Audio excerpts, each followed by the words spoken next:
Assalamualaikum, selamat sore teman-teman.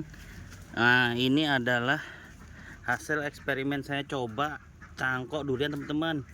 Ini tidak pakai sambung akar atau sambung susu ya.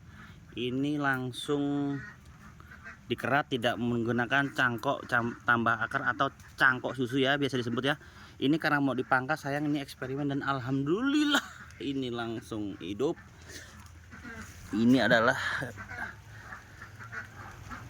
duren montong kalau tidak salah ya. Ini adalah duren montong.